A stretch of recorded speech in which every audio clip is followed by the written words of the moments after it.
Hi, welcome back to my channel. My name is Allie. Today we're going to be talking about January 2025 new releases. For those that don't know, I love researching new releases, but I obviously have not read them yet. So like, who knows if they're going to be good or not? I have high hopes, as always. This is also not a complete list of every single book being published, obviously. These are just ones on my radar. So if you have done your own research and you have books that I don't have on here, let us all know below so we can all be on the same page. Look at that. I didn't even mean to do that. I also have a ton of genres here. I organize these by release week and then within that alphabetically, because why not? Let's hop into it. I think I have 5 for the first week of January 7th. First up is The Capital of Dreams by Heather O'Neill. This is like general fiction / fantasy, and I was mostly interested in this because Ian Reid gave a fantastic blurb. He said, "The Capital of Dreams is not so much a novel to read, but one to live and dream in. A dark, wistfully comic fable." Comic? You'll understand why that's a surprise in a second. That's as imaginative as it is poignant. That is a rave review, my friends. So we have a main character named Sophia. I think she's a teenager, somewhere around there. She lives in this place in Europe. It's a made-up country. And this is also historical but dystopian at the same time, which I find really intriguing. Anyway, she lives in this little village and her mom is sort of famous as being this author, and storytellers, singers, those kind of artists are very like prestigious in this village, and she can't sing and she has no artistic abilities. So she feels like, I think this is the vibe I'm getting, that her mom doesn't like her or isn't proud of her. Anyway, people come and invade their country, and so they try to get all the kids out because duh. So she hops into a train and her mom is like, "Here is my unpublished manuscript, guard it with your life." I didn't see anything in the synopsis about her mom saying guard your life, but whatever. So she grabs it and she goes, and then all of a sudden in the middle of a forest the train stops and Sophia has to end up running for her life, and in the midst of running away she drops the manuscript.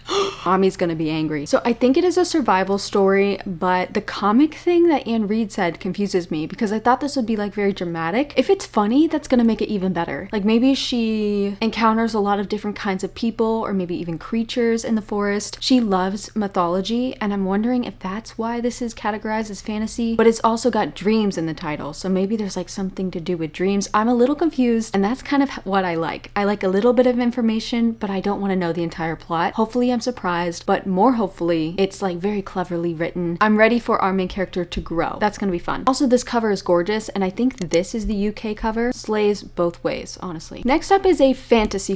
There's dragons in this, and I can't tell if it's like YA or new adult or adult. It's called A Language of Dragons by S.F. Williamson. It's also historical. It's set in 1920s London. Our main character's name is Vivian, and she gets this like really prestigious internship, and she gets to study dragon language, which is so cool. One of the things I love in all the dragon smutty books I'm reading is just like the communication of the dragons. There's some sort of like mind connections. Sometimes they have their own language. I am so excited for this tiny little part of the plot. But then it says, by midnight of her first day on the internship, Viv has started a civil war. And it really doesn't give us anything what? What does that mean? It does tell us some of the fallout. Her parents get arrested. I think her little sister is missing, and she is just like, she's fucked. She does get this like really creepy job offer, and she takes it because it's the only thing she has to do. And I think she probably needs money to like fix all of her problems. But the job is of decoding dragon language for the war effort. And I think very quickly our main character finds out that like, wow, the government is bad and we should probably be on the dragon side. It says there's a dark academia setting, so I'm wondering what that's about. Maybe like this new job is in a school? I don't know. A slow burn enemies to lovers romance. I see none of that in the synopsis. I'm so excited. And then lots of twists and turns and secret identities. I will definitely be reading this. Don't know if it'll be great, but I'm really hoping it is. Next up, we have the new Adrienne Young book that is coming out this year. It's called A Sea of Unspoken Things. I've never really gotten into this author. I think I read half of A Spell for Forgetting or whatever it's called, and it was fine. I just wasn't like dying to read it. This one follows a young woman. Her name is James, and her twin brother has died, and I think she thinks it's suspicious. I do love twins, and I do love brother-sister relationships because I was very close to my brother growing up. So she goes to the town he was living in. I don't know if it's her hometown. That seems to be a real like big thing with this author. She's trying to find out more about what her brother was up to, but also there's this guy who she used to love. It's the second chance, which is another thing that this author does a lot. I'm hoping this is great because I got the NetGalley, so I will be reading it eventually. eventually. The thing that really intrigues me about this plot, besides like the brother-sister relationship, is that she has a twin telepathy thing. She still feels connected to her brother even though he's dead. So is he really dead, or is it like his ghost? I do find that rather intriguing. Then we have The 3 Lives of Kate K by Kate Fagan. This is a general fiction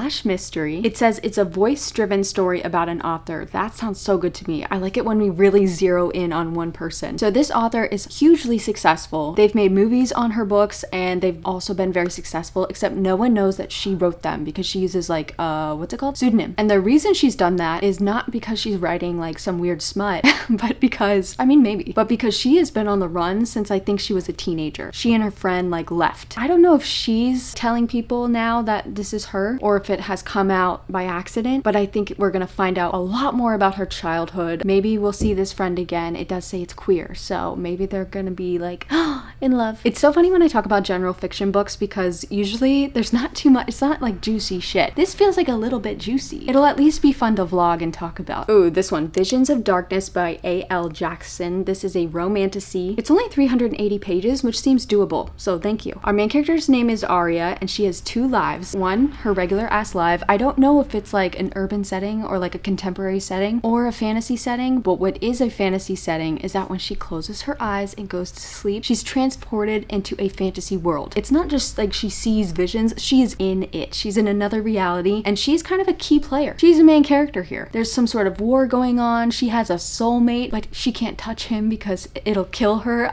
Maybe that's his power, like he can kill people with a touch, or maybe like soulmates aren't allowed. I don't know. I do like that like yearning. That's gonna be good. Anyway, so whenever she wakes up, she's just like in her life. Lately, things have been bleeding through, and her soulmate, what's his name? Pax, ends up doing what no other man has ever done, which is to go into another reality to like help her. In my notes, I refer to him as her danger boy, B-O-I. It also says that she might get some powers. So I think this will be really fun, and I love a dream connection, a mind connection. And then here are a couple books that I'm gonna keep my ears out for reviews, but like, I don't know yet. Next up I have like 13 books here for January 14th, the next week. Next up we have a new Alice Feeney. This one is called Beautiful Ugly. Interesting. I think I've only read one Alice Feeney. It was Daisy Darker, and I had a lot of fun with it. I think I gave it 4 stars. This is about an author named Grady, and he gets some really great news. Doesn't tell us. I'm glad. I want to find out. Maybe we never find out. Anyway, he's on the phone. He's calling his wife, and then it says he hears Abby slam on the brakes, get out of the car, then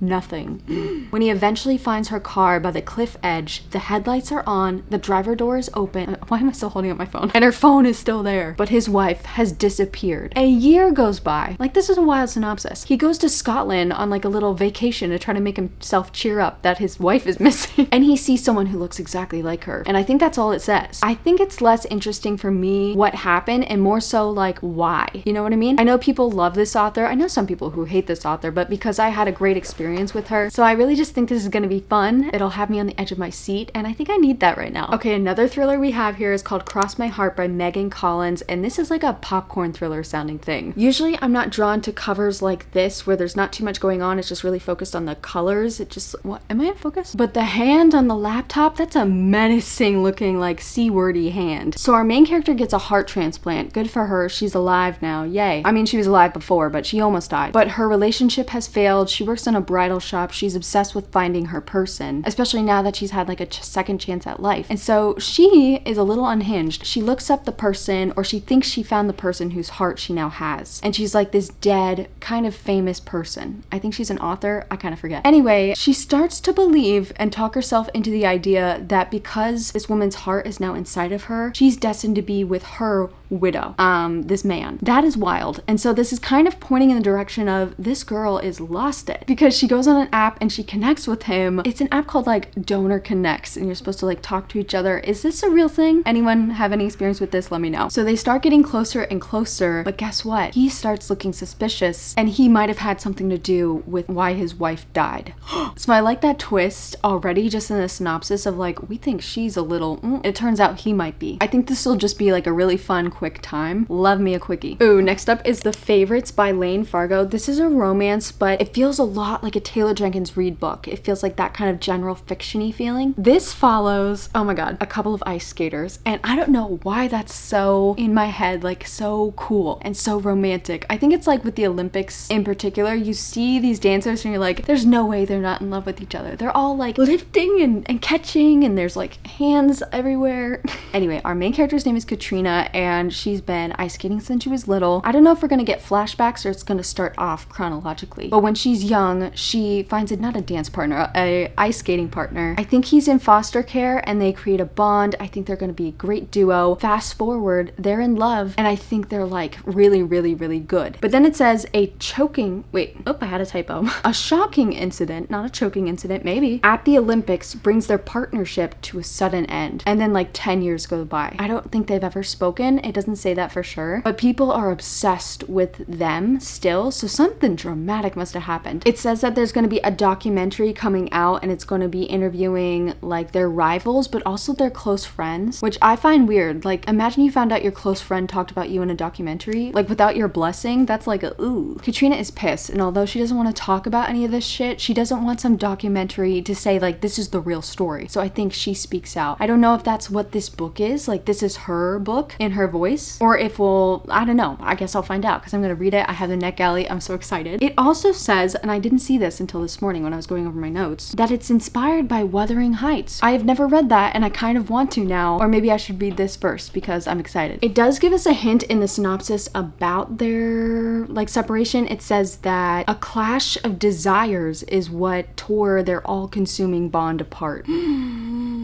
Next up, we have a general literary fiction, not sure which yet. It's called Good Girl by Aria Aber. And Raven Leilani, who yes, is one of my favorite authors, even though I've only read one of her books, I'm begging her to write another one. She says, kaleidoscopic, full of style and soul. And so yes, I have to read it. Our main character is named Neela. She lives in Berlin. She's 19 years old, and she is a party girl. It says she has spent her adolescence disappointing her family, and I love it. I believe she and her parents are Afghan, and so there's going to be some racial discussions within Berlin, which I think will be interesting. It says that racial tensions start up in Germany, so we'll get some conversations about that. I don't know too much about like contemporary Germany, so interesting. What I'm scared about is that our main character ends up meeting this American writer, Marlowe, and it sounds like he's going to be a toxic, controlling piece of shit, and I'm scared, but also like I love hearing these stories because they're just so well written. Every single one of them is so well written. That dynamic is just quite a lesson for people to learn, both, you know, in real life and in stories, and so I eat it up every time. I also love a messy main character who is like an unashamed party girl. It says it's about staying up all night and surviving the mistakes of your youth. I absolutely love that line. It makes me feel better about all the dumb shit I did in my early 20s. Like, I survived the mistakes of my youth.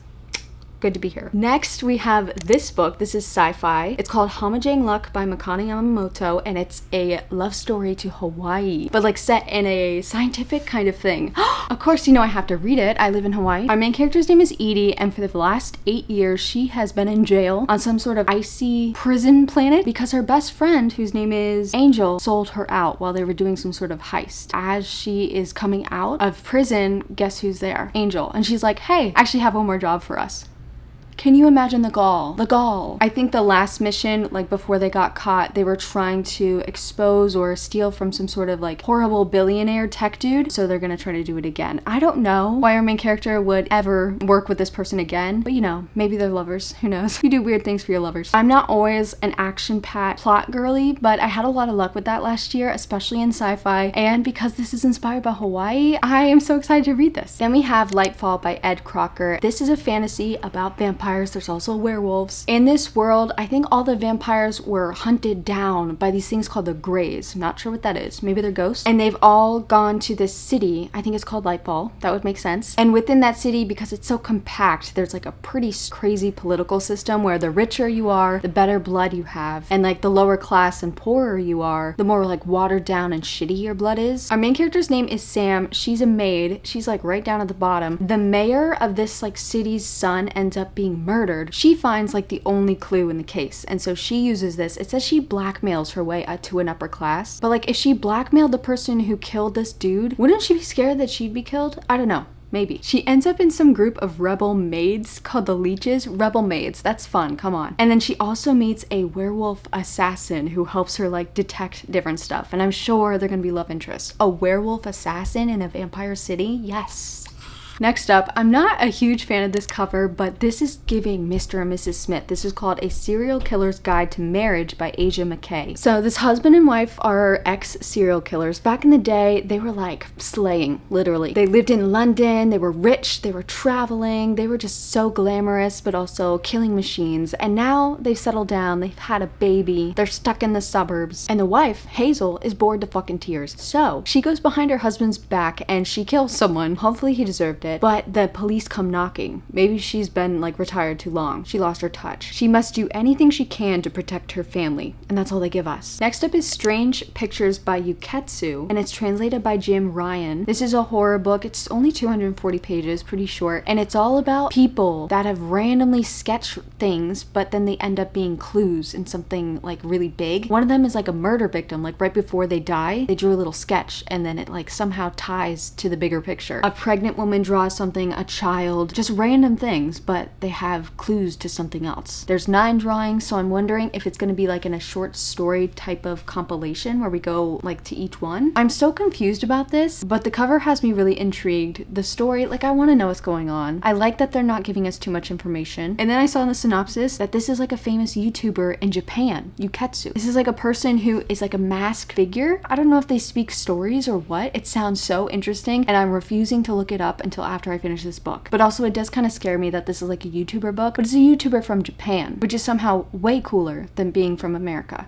Like, that's not a shock. Next up is Water Moon by Samantha Soto Yambao. And I saw in NetGalley, it doesn't say this on Goodreads, but that the front cover of this, you can take it off and it's like the same image on the actual cover, but it's like origami that you can make. That'll make me buy a book no matter what. This is set in Tokyo, and our main character, I believe, is named Hannah. It's her first day on the job owning this shop. I think it probably runs in her family, and the shop is really interesting because not everyone can see it. It's only when you're like truly down and out that it'll appear to you, and you can go in and sort of trade your really bad decisions for something else. I don't know what the trade is. Maybe to like erase it? Whatever. I will find out when I read the book. Anyway, it's the first day on the job. She goes into the shop, the place is cased. There's something missing. The entire place is wrecked, and she can't find her dad. I don't know if like he sleeps there or what, but like things are not looking good. In walks some random dude. He's not there to like trade his sorrow or whatever. He's there to help her. I don't know why. We're gonna find out. So they go on this quest to find her dad. I love a quest. To find her dad, to find this missing artifact, whatever. It sounds really mystical and magical. It says they travel by way of rain puddles, rides on paper cranes, the bridge between midnight and morning, and a night market in the clouds. It also says that Hannah has a super dark secret, like she's gonna have to confess it to this dude because I'm sure they're gonna fall in love. I'm so sorry to the people who hate love stories because like I'm always trying to force people to fall in love. But you know, most of the time I'm pretty correct. Next up we have another sci-fi that's super like plot based and action-y sounding. Again, not my usual cup of tea, but I'm really trying to like get into this, see if it's my thing.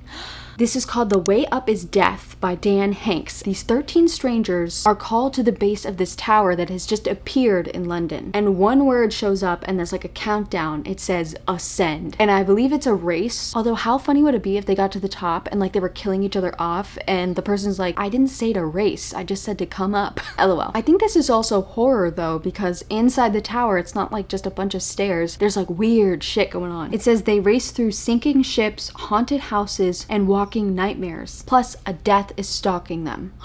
I'm hoping we get interactions, like a lot of interactions that are deep with these 13 strangers. I'm sure there's going to be some friendships, alliances, but also some asshole villainy kind of characters. I'm hoping it really works out because this could be really fun. Next up, one of my most anticipated for the entire month and of the year is Witchcraft for Wayward Girls by Grady Hendrix. I am so excited for this. This is actually set in the 70s in St. Augustine, Florida, which is just a few hours from where I grew up, and I've gone there so many times. So like in particular, I'm excited to see if I like notice anything, any landmarks. This is like a really historical town. There's like a lot of history in it, plus a lot of ghost activity just from being there. Like that's a big thing there. Anyway, let me not get ahead of myself because I don't know if there are ghosts in here. This school, this wayward place for girls, is really to help unwed mothers, and I think they're mostly like underage. They go to this place probably to hide out from their real lives, and it doesn't sound fun. It sounds awful. It sounds like the people in charge charge are really just horrible people. What a shock. And they have like no freedom. They're super controlled. We're gonna find out more about these girls. Our main character's name is Fern. I hope they get really close in a friendship kind of way. It's kind of giving me, oh, what's that movie? Girl Interrupted vibes, but like with magic, because there's a librarian that gives Fern like an occult book. I wonder if this is at the school, because like I think that bitch is fired. So Fern shares this with the girls and they start practicing magic. So now it's giving the craft, except there's like a cost to the magic. I want to know what's happening. Grady Hendrix, I love Grady Hendrix, especially when we're talking about teenage girls. I don't know what it is. He's like a grown-ass man. It's kind of weird, but I love it. The thing I don't always love about Grady Hendrix's books, actually, I don't think I've ever enjoyed an ending of his books because they're very much like goofy or like really literal, and like this is what it feels like. Going in expecting that now, and I'm just gonna have to like just not care about it and have fun. Hopefully this is really high energy and I am so excited. Next up is Vantage Point by Sarah Sligar. This is a mystery. It's 400 pages. Our main character's name is Clara. She comes from a super rich family, so we're gonna get some rich family drama. Her parents are dead, and I don't think they went like quietly. There's a sort of curse that they say is on their family, and now in the present timeline, Clara, her brother, and her sister-in-law, who happens to be her best friend, end up moving into the family mansion. The curse, Clara thinks, is following her. So her brother is like running for office, boring, but at the same time, Clara ends up getting these videos leaked of her, like, you know, those kind of videos. But she doesn't remember doing anything, and no one really believes her. They think she's going crazy. I'm sure like this is not looking great for her brother, and so this definitely has Clara convinced that this is like her curse coming for her. But it's all really techie stuff that's happening, like pictures of her, videos of her doing things she never did. I love the cover, by the way. And then here are a few more that are coming out this week that I'm gonna keep my ears and eyes out for. Next up, I have 3 books coming out the 3rd week of January, the 21st. We had The Rainfall Market by Yu Young Guang, translated by Slin Jung. So this is one of those stories where you can kind of like choose other options, or it's kind of like the Midnight Library situation, which I just, no, not for me. But this one actually seems both interesting and like there's gonna be real consequences, and it's not just gonna be one of those stories where it's like, you have to choose your real life because that's the only way you'll learn your lessons, blah, blah, blah, blah, blah. I don't care. I want like something random to come up. So in this town that our main character Saren lives in, there's an abandoned home, and the rumor is that if you write a letter to this house saying like how sad and pathetic your life is, they will sometimes mail you back a ticket, and if you show up on the ticket on like the first rainy day of the season, you'll be granted entrance into the Rainfall Market, aka the title of this book. And in this market, you can see all of the options you have. I'm guessing it's like new paths of life, but maybe also like fixing different mistakes, making different choices. The thing is though, there is a consequence. If you haven't made up your mind within a week, if you haven't chosen one of the options at the market, you are stuck forever in the market.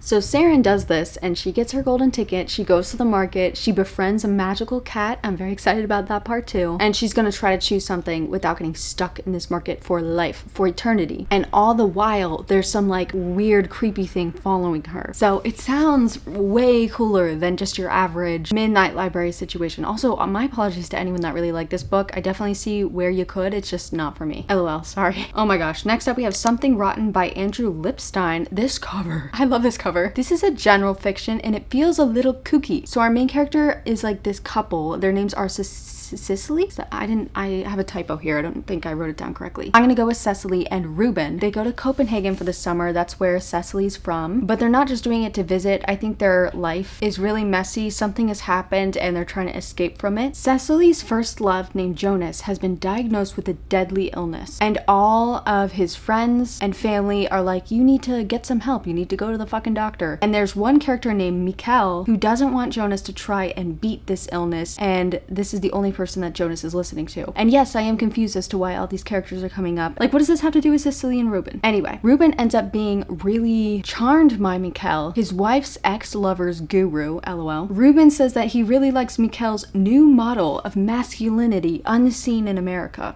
Interesting. But then everyone starts getting creeped out by Mikkel because he sounds like a cult leader, to be completely honest. It says it's a twisting, thrilling tale of loyalty and deceit, lovers and fools. I have no idea what's going on in here. I'm in it for the drama. It sounds dramatic. It also sounds like kooky. Like, what is going on here? We're gonna get some really interesting, awkward, quirky characters. I do love that. But it also feels like it could be creepy, like that Hunter Schafer movie. That was interesting. But the setting was phenomenal. So who knows what we're gonna get with this, but I'll be reading it. Okay, this next one, I am so confused confused as to what's happening, and I deeply need to know. So this is called We Do Not Part by Han King. It's only 272 pages. It's categorized as general fiction, but this sounds like a horror novel, and I really wanted to go in that direction, but I really need to like rein in my wants and hopes because like reality, Allie. It's set in the winter time. Our main character's name is Kyunga. Her best friend gets really hurt and is at the hospital, so Kyunga goes there. Her friend's like, please bestie, will you go to my house and make sure my bird is okay? Kyunga's like, yeah, no problem. But traveling to this house is really kind of dangerous because it's like an ice storm happening outside. And it says that as Kyunga is battling this weather, she doesn't yet suspect the vertiginous plunge into the darkness that awaits her at her friend's house. I'm sorry, that sounds like a horror novel. It sounds like there's gonna be some sort of void universe in the house that like is concerning the bird, like the bird's eye is gonna open up and swallow this character. But maybe it's just like an ex-boyfriend that's there. Like I have no idea what's gonna happen here and I want to know. I want it to be creepy so bad, but I think just the intrigue is gonna be satisfying enough. It does say it illuminates a forgotten chapter in Korean history. Very interested. And then here are the couple of books that I will listen out for. I haven't even read the second Fourth Wing book, so who knows like when I'll get to this. But definitely let me know what you think of that whole series. And finally, the last week of January 28th, I have like 7 or 8 books. First of which is At the Bottom of the Garden by Camilla Bruce. This is a horror book and it sounds fun because our main character is like a killer and she's not apologetic at all. Like she's a killer, so what? And it's kind of giving, have any of you seen Double Double Toil and Trouble? The Olsen twins' masterpiece, should be Oscar nominated film. This is like if the twins went and lived with their evil great aunt who had really good fashion sense.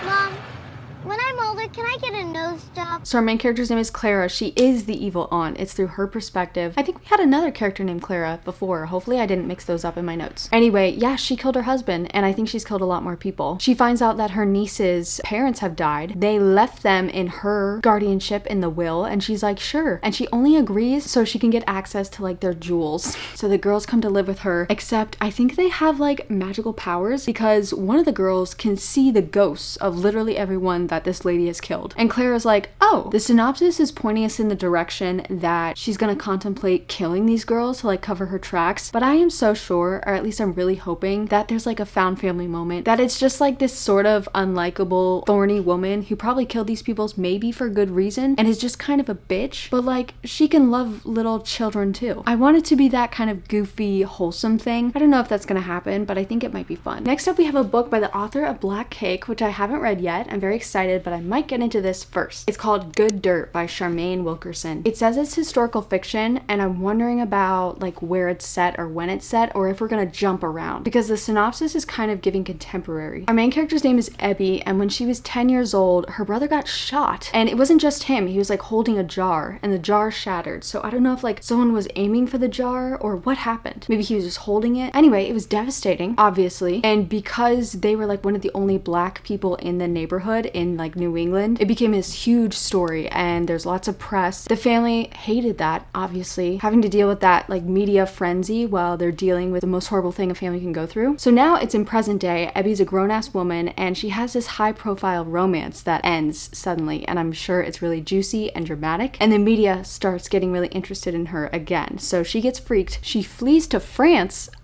It says that her past follows her and that she starts thinking more about when her brother was killed. And it focuses a lot on this jar, which is an antique they've had in their family for generations, going back to like an enslaved family ancestor. That's a little redundant, sorry. And so I don't know if like there's gonna be like a hint in the jar with like who actually killed her brother, because they never figured out like who shot the gun. Or is it gonna be just like her going in? I don't know what's gonna happen. And again, I like that. I love stories about grief. I love reading about women after a breakup. That's one of my favorite things to read about. I don't know how focused it's going to be on that, but it's like a story. I love a generational tale. I wonder if we'll go back in time and see like the ancestors that have had this jar. Maybe that's what the focus of the jar is. But also like fleeing to France, that is on my bucket list. Like I hope that happens to me one day. I hope I'm able to be in that place. Next up, I Think They Love You by Julian Winters. This is kind of giving Red, White, and Royal Blue, except minus the royal part. So there's a dude named Denz, and he wants to be the new CEO of his family's company. His dad's retiring, but everyone's like, Dens, you haven't been in a serious relationship in like forever. You don't even know what commitment is. I feel like I hear this plot a lot and I wonder, like, let me know if you're a CEO like of a family company. Is this a conversation that you all actually have? I'm curious. Anyway, so he's like, I don't actually want to date someone, so I gotta find a fake dating situation. So he asks his BFF and roommate, but the roommate completely bails on him and ghosts him. And so now the only person he feels like he can ask is his ex, who completely shattered his heart way back when. Balin is the other dude's name, and he agrees to do this because he is just as ambitious and he wants like Dens's connections to get him in good like for a promotion. But of course they're gonna fall in love, and I'm sure they'll talk about why they broke up in the first place. I feel like it's gonna be some really infuriating like miscommunication. Second chance romances don't know how to be bold, in my opinion. So I hope it's something really dramatic, like maybe he cheated on him, or maybe he was genuinely like a dipshit, but now he's learned his ways. I want like a real, like someone needs to grovel to get back in their good graces. I don't want just like a, oh, I thought you didn't like me kind of thing. I feel like we get that a lot because writers, authors, I'm going on a rant here, I'm sorry. They think that we can't, as readers, forgive characters, and I'm sure some of us like will not, but I think it's a way more genuine story if like the reason they broke up is a real reason they broke up, and it makes it that much more satisfying when they get back together. I need a book like that. If you have recommendations, let me know. But yeah, I am excited for this because I am a recent fan of fake dating. I used to absolutely detest it because it always felt so pointless. Like, why are they faking this? I've learned to not give a shit about that and just have fun with it, and I truly am having fun with it lately. Next up, another romance, and this is by Hannah Bonham Young, the author of Out on a Limb. I still haven't read this yet. Also, I love this cover more than like the other one. I hear that this author's writing is just really good, and it's very lovey-dovey, but like written in a really good way. This book is called Out of the Woods, hi Taylor Swift, and I think it's going to be so interesting because it is not the regular plot of a romance novel. It's taken some really interesting routes here. We've got Sarah and Caleb, they're high school sweethearts, they're married, they've been together for a decade, maybe more. And Sarah has gotten to the point now because she used to be like this really independent like woman girl.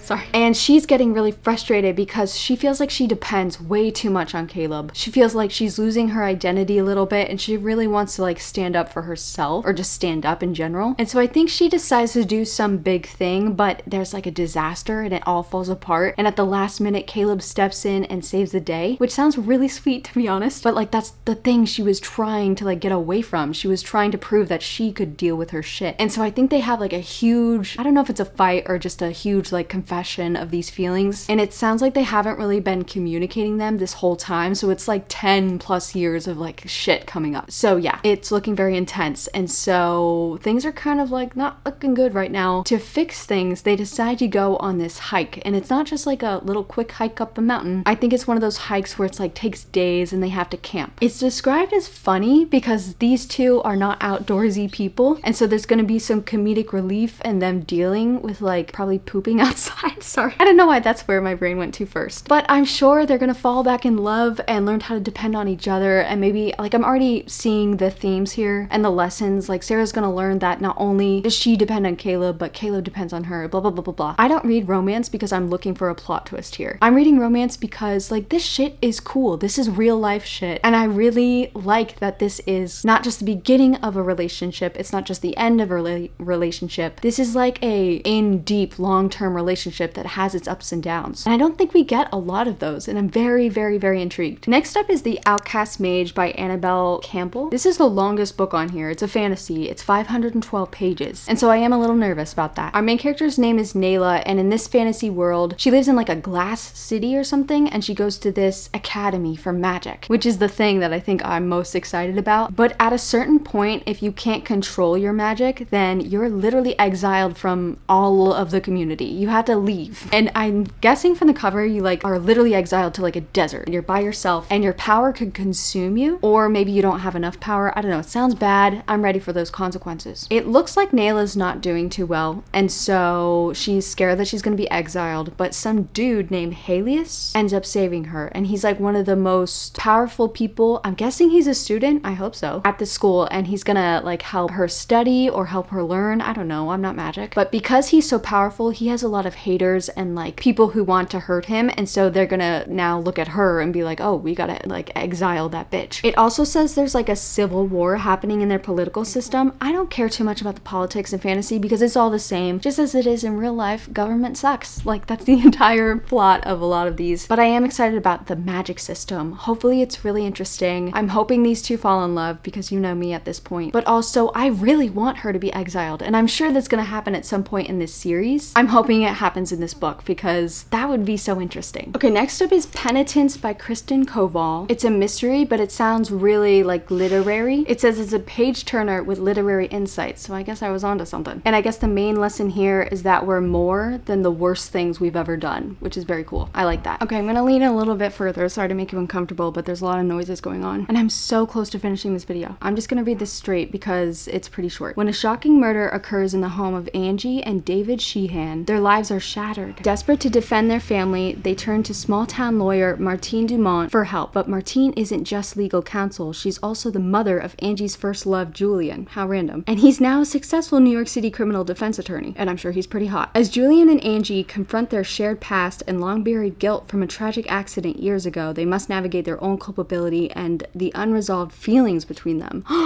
It says this spans decades from the ski slopes of rural Colorado to the streets of post 9/11 New York City and back again. And it's about family loyalty and forgiveness. This is one of those general fictions that like aren't that exciting to talk about, but I'm sure I'm gonna eat it up. And then finally, we have the newest Emily Austin, We Could Be Rats. I didn't love her release last year, but I've been seeing some rave reviews, mostly by Kat. She said this is gonna be her favorite book of the year, and she's my influencer, so like I have to read this. This is a story about two sisters who are super different. One of them, Sigrid, who I'm guessing is our main character. She's just not ambitious at all. She like dropped out of high school. She works at the dollar store. She spends her days just like walking around her small town with her best friend Greta. And then Margie? I refuse to say Margaret. I'm gonna say Margie. Sounds French. Margie is the older sister, and she seems much more ambitious, and like she rolls her eyes at everything her little sister does. But it does sound like they had some shit going on when they were kids. Their parents fought a lot, and Sigrid literally would like pretend they were swamp monsters because they fought so like loudly and violently. And then Sigrid's dealing with a lot now because her best friend Greta is like opioid addicted, and I'm sure, like, I hope it works out, but like that's really scary shit. And so I think the sisters are going to get closer and talk about their shit, but also just live their lives. It kind of sounds like a more serious take on like the Fleabag sisterhood, which is one of my favorite parts about that series. And so that's what I'm hoping for, something funny and sad, which Emily Austin has definitely given me in the past. And I do love stories about sisters, so hopefully this will be just as good for me as it was for my bestie Kat. And then here are the others that I am sort of interested in, but I didn't write them down for some reason, so here you go. I will say I'm gonna do one more because I just watched Kayla's anticipated releases for 2025, and there's one coming out in January I noticed called Blob, and I need to just read the synopsis because I haven't read it before, but I think Kayla said it's about a girl who makes like a boyfriend out of a blob.